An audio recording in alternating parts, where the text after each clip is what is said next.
معرفت کا نتیجہ یہ ہوگا کہ درجے بلند ہوتے جائیں. اور پھر قرآن وہ چیز ہے کہ جس میں لا رجم ولا یابس الا فی کتاب مبین، کہ ہر چھوٹی سے چھوٹی چیز اور بڑی سے بڑی چیز موجود، ہر خشک و تر موجود، ہر ظاہر اور غائب موجود ہے. تو وہی بات اہل بیت میں بھی ہونا چاہیے، اطرت میں بھی ہونی چاہیے.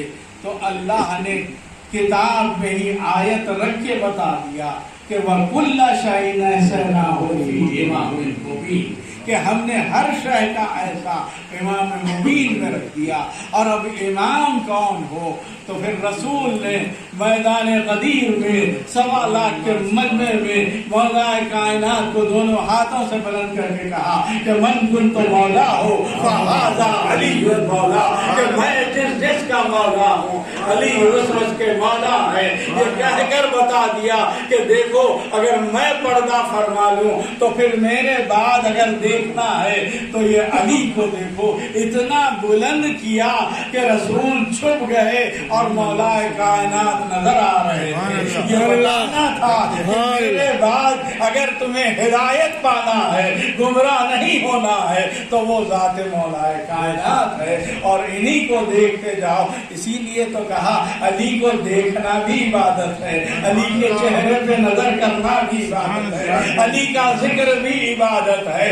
اور پھر جب کسی نے یہ سوال کیا کہ جہاں پر بغض ہوتا ہے تو وہاں سوالات پیدا ہوتے ہیں، تو ایسے میں کسی نے سوال کیا کہ یا رسول اللہ اگر کوئی زمانہ ایسا ہو جہاں پر علی بھی موجود نہ ہو اور ذکر پر بھی پابندی لگ جائے، تو ایسے میں رسول نے کہا کہ حب علی عبادت، علی کی محبت عبادت ہے. اب آپ کا ہر لمحہ دن میں، ہر لمحہ آپ کا ہر منٹ، ہر سیکنڈ عبادت میں گزر رہا ہے. اگر علی کی محبت رکھتے ہیں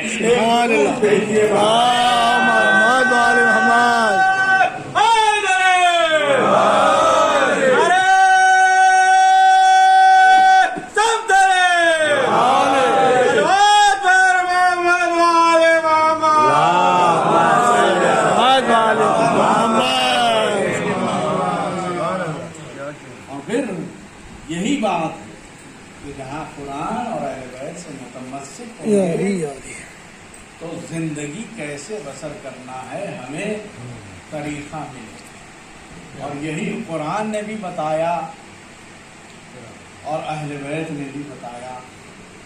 پہلے تو یہ بتایا کہ انسان کیا ہے، کیونکہ انسان اپنے آپ کو اشرف المخلوقات سمجھتا ہے. یقیناً اللہ نے اشرف المخلوقات بنایا ہے، لیکن تکبر کرنے لگتا ہے، اور جہاں تکبر آ جاتا ہے وہاں انسان ٹھوکر کھا کر گر جاتا ہے، وہیں سے اس کا زوال شروع ہو جاتا ہے.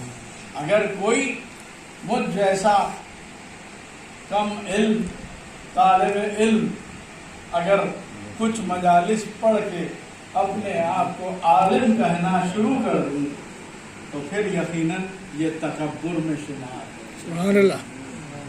مولا کائنات بتا رہے ہیں کہ انسان تکبر کر کے کیسے تصور کر لے گا کہ وہ جنت میں جائے، جبکہ شیطان کو اسی تکبر پر جنت سے نکالا گیا. سبحان اللہ.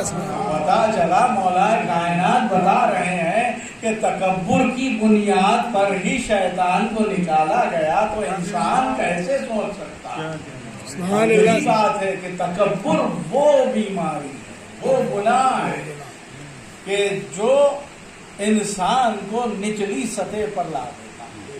اور جہنم میں مولا کائنات فرماتے ہیں کہ نچلی سطح پر رہے گا جو تکبر کرتا ہے، کیونکہ جب وہ تکبر کرتا ہے تو یقیناً وہ تکبر کیا، انہوں نے ہی خدائی کا بھی دعویٰ کیا. آپ دیکھتے ہیں کہ جب خدائی کا دعویٰ کرے تو یقیناً وہ جہنم میں ہی جائیں. اور پھر دیکھیے تکبر ایک ایسی چیز ہے کہ شیطان کب بھٹکائے یہ انسان کے سمجھ میں نہیں آتا. ایک باریک سی چیز یہ ہے کہ مولا کائنات اللہ نے مشکلات حضرت علی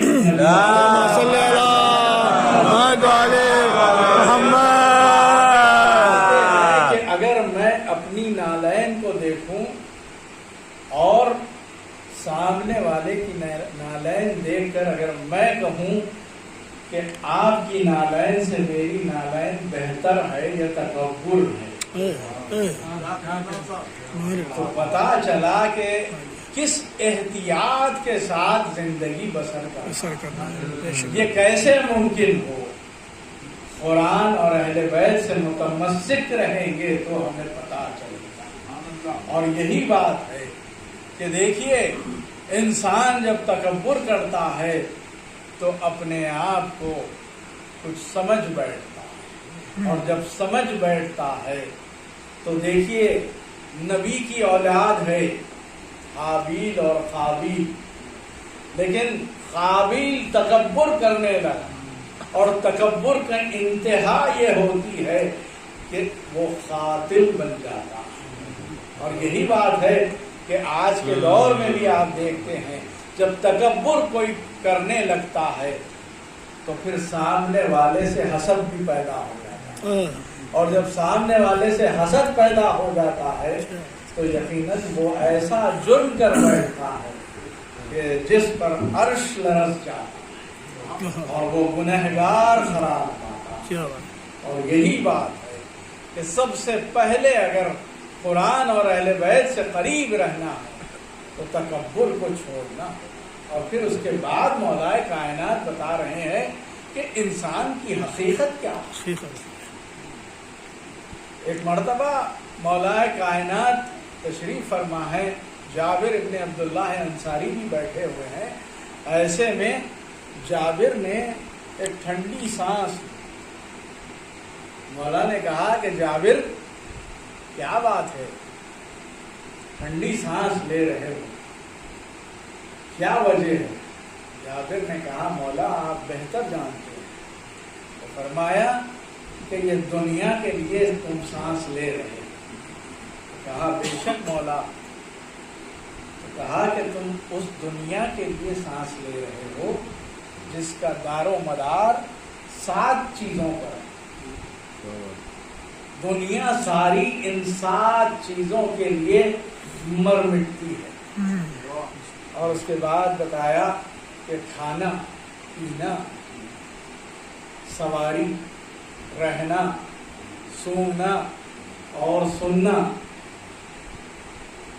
مولا کائنات بتا رہے ہیں کہ اللہ نے سب سے بہترین غذا جو انسان کے لیے رکھی ہے وہ شہد ہے. لیکن جو انسان ناز کرتا ہے اپنے اوپر تو اس کے لیے جو غذا رکھی گئی ہے ایک مکھی کا لعاب دہن ہے. تو جب انسان کے لیے سب سے بہترین غذا کسی مکھی کا لعاب دہن ہے تو وہ کس بات پر ناز کر رہا ہے. اور پھر پینے کے لیے کہا کہ انسان کے لیے سب سے بہترین نعمت جو ہے پینے کے لیے مشروبات میں پانی ہے. لیکن پانی کی حقیقت مولا نے بتائی کہ پانی زمین پر در در بھٹکتا رہتا ہے اور اس کے انسان جب پیتا ہے تو اسے سکون ملتا ہے. اگر پانی نہ ملے تو انسان مر جائے. تو بتا رہے ہیں مولا کائنات کے انسان کی حقیقت کیا ہے اور اس کے باوجود اگر تکبر کرتا ہے تو اسے سوچنا چاہیے. اور پھر اس کے بعد کہا کہ پہننے کی چیزیں، انسان کے لیے سب سے بہترین لباس ریشم ہے. اور ریشم کیا ہے؟ ایک کیڑے کا لعاب دہن ہے. تو پتا چلا کہ ایک کیڑے کے لعاب دہن سے انسان بہترین لباس پہن کر ناز کرتا ہے. اللہ بتا رہا ہے کہ دیکھو تمہاری حقیقت کیا ہے. اور پھر اس کے بعد سواری، سواری کیا ہے؟ مولا کائنات نے فرمایا کہ انسان کے لیے بہترین سواری گھوڑا ہے، لیکن وہ بھی کس میں استعمال ہوتا ہے؟ جو قتل و غارت گری میں استعمال ہوتا ہے، اس پر انسان سوار ہو کر ناز کرتا ہے، اور پھر زندگی بسر کرنے کے لیے نکاح پر انسان ناز کرتا ہے، اس کے بغیر زندگی بسر نہیں کر سکتا، وہ منبر سے نہیں بتایا جا سکتا، لیکن انسان کی حقیقت صرف یہی ہے۔ اور پھر جہاں تک کہ بات آتی ہے سونگھنے کی، تو یقیناً انسان خوشبو کو پسند کرتا ہے، چاہے وہ بچہ ہو کہ نوجوان ہو کہ ضعیف ہو، خوشبو لگانا پسند کرتا ہے اور خوشبو کے برانڈز رکھتا ہے، لیکن اللہ بتا رہا ہے کہ سب سے بہترین برانڈ جو ہے وہ مشک ہے۔ لیکن مشک کیا ہے؟ ایک جانور کی نابی کا سوکھا ہوا خون ہے۔ سوکھے ہوئے خون کو سونگھ کر انسان اپنے آپ پر ناز کرتا ہے، اور پھر سننے کے لیے مولا کائنات بتا رہے ہیں کہ سننے کے لیے سب سے بہترین چیز انسان گانا سمجھتا ہے، میوزک سمجھتا ہے، لیکن حقیقت یہی ہے کہ جو گانا گاتا ہے یا سنتا ہے یا سناتا ہے یا اہتمام کرتا ہے، وہ بہت بڑا گناہ ہے۔ تو اب بتائیے کہ انسان کی زندگی کہاں پر ہے؟ بھلائی اسی میں ہے کہ جو قرآن اور اہل بیت سے متمسک رہے اور دنیا میں بھی کامیاب رہے اور آخرت بھی کامیاب رہے۔ ایک درود بھیجیے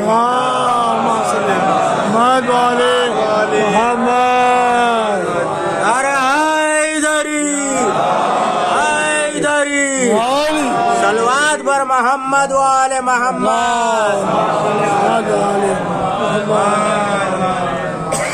بس ایک 5 اور 10 منٹ، کیونکہ نوجوان میرے سامنے تشریف فرما ہیں، ان کے لیے میرے بھائی اور بزرگ مجھ سے بہتر جانتے ہیں۔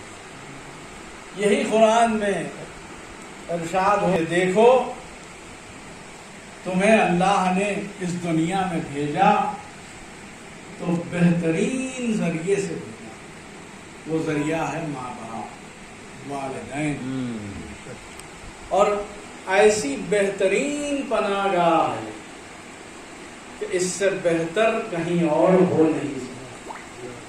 ماں اور باپ دونوں، اسی لیے فرما رہا ہے قرآن میں موجود ہے کہ ماں باپ کا مقام وہ مقام ہے کہ جن کا احترام کیا جائے اور ان کے ساتھ حسن سلوک کیا جائے۔ کس وقت؟ جب وہ ضعیف ہو جاتے ہیں۔ جب وہ ضعیف ہو جاتے ہیں تو یقیناً اولاد پر واجب ہے کہ ان کا خیال رکھے۔ خیال کس طرح سے رکھے؟ یقیناً آپ جانتے ہیں، جو میرے سامنے نوجوان تشریف فرما ہے وہ دیکھتے ہوں گے کہ جو اس سن کے بچے ہیں، انہیں جب دیکھتے ہیں وہ جب ضد کرتے ہیں تو والدین ان کی سنتے ہیں، 1 بار نہیں، 2 بار نہیں، 3 بار نہیں، 10 بار چاہے، لیکن والدین انکار نہیں کرتے، سمجھاتے ہیں۔ لیکن ضعیفی وہ ہوتی ہے کہ جہاں پر کبھی والدین بھی ایک سے دیگر مرتبہ کوئی چیز کی خواہش کرتے ہیں، تو اگر انسان اپنا منہ بنا لے تو پھر وہ اطاعت نہیں ہے۔ سبحان اللہ۔ اگر میں منہ بنا کر اپنے ماں باپ کی خواہش پوری کر رہا ہوں تو یہ اطاعت والدین نہیں ہے۔ اطاعت والدین یہ ہے کہ ان کے خواہش کرنے سے پہلے اگر سمجھ کر ان کی خواہش پوری کی جائے تو وہ اطاعت والدین۔ اور پھر کون؟ والدہ کا مقام یہ ہے کہ جو اپنے شکم میں 9 مہینے اپنے آپ کو مار کر جو اولاد کو زندہ رکھتی ہے اس ہستی کو ماں کہتے ہیں. سبحان اللہ. اور وہ ماں کا مقام یہ ہے کہ ماں قربانی پیش کرتی ہے. اور ایسی ماں کے لیے مولائے کائنات فرماتے ہیں اولاد کے لیے کہ جب وہ ماں جو تمہیں بولنا سکھائے اس کے سامنے اپنی زبان درازی مت کرو، کیونکہ تمہیں بولنا ہی سکھایا ہے تمہاری ماں نے. لیکن سلام ہو ہماری ماں پر کہ سکھایا بھی تو کیا سکھایا. پہلی بات جو سکھاتی ہیں ہماری ماں، آدم جب اس دنیا میں آئے تو انہیں تعلیم دی گئی انہی ناموں کی جن ناموں کی تعلیم دی گئی اور کس سے ذریعے امتحان لیا گیا، وہی نام اللہ محمد علی فاطمہ حسن ہے. ایک اللہم صلی علی محمد وعلی محمد. ہماری مائیں بھی جو سکھاتی ہیں یہی سکھاتی ہیں. سب سے پہلے یہی بتاتی ہیں کہ اللہ ایک ہے، محمد علی فاطمہ حسن و حسین. تو ایسی ماں کے ساتھ کیسا سلوک ہونا چاہیے؟ یقیناً یہ جنت کا راستہ، اسی لیے تو اللہ فرما رہا ہے کہ جنت اگر ہے تو قدموں کے نیچے ہے. کن ماؤں کے نیچے ہے؟ یہی ماؤں کے نیچے ہے جو بنجتن کے نام سکھاتی ہے اور علی کی محبت دل میں ڈالتی ہے. یہی ماؤں کے قدموں کے نیچے جنت ہے. اگر کوئی ماں کے ماں ہو اور محبت علی نہ ہو تو وہاں جنت کا تصور غیر ممکن، بالکل کوئی گنجائش نہیں ہے. ایک سلامات بھیجیے اللہم صلی علی محمد وعلی محمد. یقیناً یہ جو ذرا ٹاپک آ جاتی ہے ذرا اس پر مشکل ہوتی ہے، لیکن مشکل سننا ضروری ہے. بے شک. اگر میں بیان نہ کروں بسم اللہ. تو یقیناً حق سے منبر ادا ہے. جہاں فضیلت مولائے کائنات ہے تو وہاں پر اقوال مولائے کائنات بھی بتانا ضروری ہے. اور یہی بات ہے کہ دیکھیے ماں کا جو مقام ہے آپ رشتوں میں دیکھ لیجئے، بھائی بہن کہا جاتا ہے، ماما مامی، چاچا چاچی، دادا دادی، نانا نانی، لیکن ایک واحد ماں کا مقام وہ ہے سبحان اللہ. جہاں پہلے ماں کا نام دیا جاتا ہے، ماں باپ. اور اسی لیے رسول نے بھی جب ایک شخص آتا ہے رسول اکرم کے پاس اور آ کے کہتا ہے یا رسول اللہ میں نیکی کرنا چاہتا ہوں تو کیا کروں؟ تو کہا اپنے ماں سے نیکی کر. دوسری مرتبہ پھر پوچھتا ہے میں نیکی کرنا چاہتا ہوں کس کے ساتھ؟ کہا کہ اپنی ماں کے ساتھ. تیسری مرتبہ بھی کہتے، جب چوتھی مرتبہ کہا تو کہا اپنے باپ کے ساتھ. تو پتا چلا کہ ماں کا مقام اتنا بلند ہے. اور ایک شخص آتا ہے آگے کہتا ہے یا رسول اللہ میں بہت بڑا گنہگار ہوں، میں نے بہت بڑے گناہ کیے، کیسے معافی؟ کیا رسول معافی نہیں دے سکتے تھے؟ کیا اہل بیت کے ذریعے معافی نہیں ہو سکتی؟ لیکن مقام والدین بتانا تھا. کہا کہ جا اپنی ماں کے قدموں پر اپنا سر رکھ دے اور کہے کہ دعا کر. کہا کہ یا رسول اللہ میری ماں اس دنیا میں نہیں ہے. کہا کہ قبر پر جا کر دعا کر، کہے کہ میرے لیے دعا فرمائیں. تو پتا چلا کہ ماں وہ ہے کہ جو زندگی میں بھی اولاد کا خیال رکھتی ہے اور دنیا سے گزرنے کے بعد بھی اولاد کے لیے دعا کرتی ہے. سبحان اللہ. ایک درود کے اللہم صلی علی محمد وعلی محمد. اور اسی لیے حکم ہے کہ ایصال ثواب کیا جائے، ان کے لیے خیرات کی جائے، ان کے لیے یتیموں کو غذا دی جائے، ان کا کپڑوں کا خیال کیا جائے، کیونکہ کئی یتیم ایسے ہیں جو غریب ہیں تو ان کا خیال رکھا جائے. لیکن ہاں یقیناً سب سے بہترین ایصال ثواب وہ ہے کہ جو ذکر اہل بیت ہے، جہاں پر دونوں چیزیں ہوتی ہیں، اس حدیث ثقلین پر عمل ہوتا ہے کہ جہاں پر قرآن کی تلاوت بھی ہوتی ہے اور ذکر اہل بیت بھی، اور پھر بس ایک باپ کا مقام بتاتا ہوا چلوں اور ربط مسئلہ، جہاں آپ نے ماں کی فضیلتیں سنی وہیں پر باپ وہ ہے کہ جب وہ دنیا میں کماتا ہے تو یقیناً اولاد پرورش پاتی، وہ اپنا خون پسینہ ایک کر کر اولاد، یہی تمنا ہوتی ہے کہ اس کی اولاد سکون سے رہے، باپ محنت کرتا ہے تاکہ اولاد سکون میں رہے، اسی لیے حکم ہے کہ اولاد باپ کے آگے نہ چلے، باپ کے سامنے اف بھی نہ کرے، کیونکہ باپ کا مقام بڑا مقام ہے۔ حضرت یوسف بیٹھے رہے، کس لیے بیٹھے؟ کہ میرے والد آئیں گے، دیکھیں گے تو خوش ہو جائیں گے، نیت اچھی تھی، لیکن جب اٹھے نہیں تعظیم کے لیے تو ایسے میں جبریل نازل ہوئے اور دیکھا کہ یوسف نے کہ انگلی سے ایک نور چلا گیا، پوچھا جبریل یہ کیا ہو گیا؟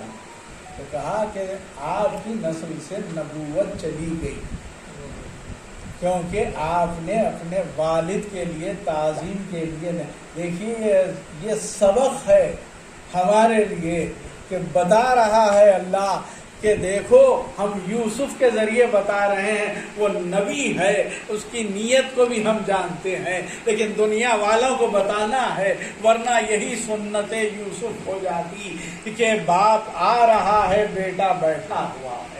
اسی لیے حکم ہے کہ جب بھی والد تمہارے کمرے میں آئے یا تمہارے سامنے آئے تو تعظیم کے لیے کھڑے ہو جاؤ، لیکن ماں کے لیے یہ ہے کہ اگر ماں آ جائے تو 2 مرتبہ، 1 مرتبہ اٹھ کر بیٹھو پھر اٹھ کر بیٹھو، تو والدین کا مقام یہ ہے۔ اللہ بتا رہا ہوں، ایک درود پڑھ دیجئے، اللہم صلی علی محمد وعلی محمد۔ یقیناً یہ جبھی ممکن ہے جب اہل بیت کی محبت ہو، جہاں اہل بیت کی محبت نہیں ہوتی وہاں یہ سب فضیلتیں انسان میں نہیں پائی جاتی۔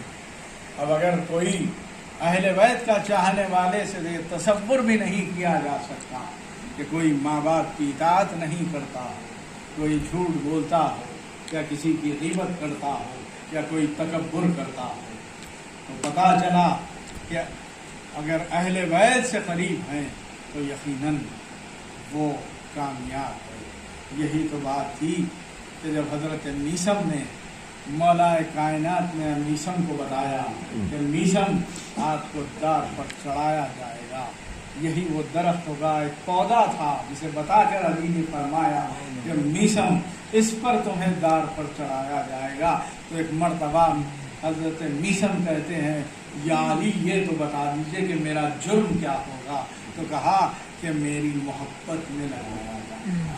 تو اب اس کے بعد یہ تھا، یہی معرفت ہے اور یہی حق ہے کہ میثم یہ کرتے تھے، روز عمل یہ تھا کہ اس پودے کو پانی دیتے تھے، یہی دعا کرتے تھے کہ میرے مولا نے جو کہا ہے وہ جلد سے جلد ہو جائے۔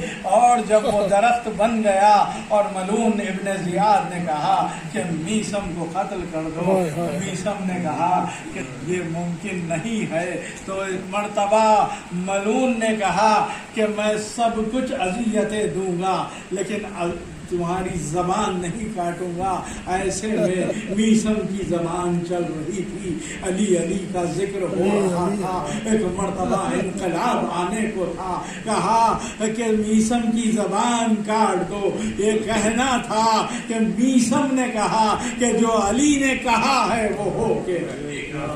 تو ایسی بات ہے کہ جب چاہنے لگتے ہیں تو یہ مقام حاصل ہوتا ہے، لیکن ہاں یقیناً رسول نے فرمایا کہ خُلْ لَا أَسْأَلُكُمْ عَلَيْهِ أَجْرًا إِلَّا الْمَوَدَّةَ فِي الْقُرْبَىٰ، لیکن دنیا نے مودت اس طرح سے کہ رسول ادھر آنکھ بند ہوئی، فرصہ یوں دیا گیا کہ گھر کو آگ لگا دی گئی۔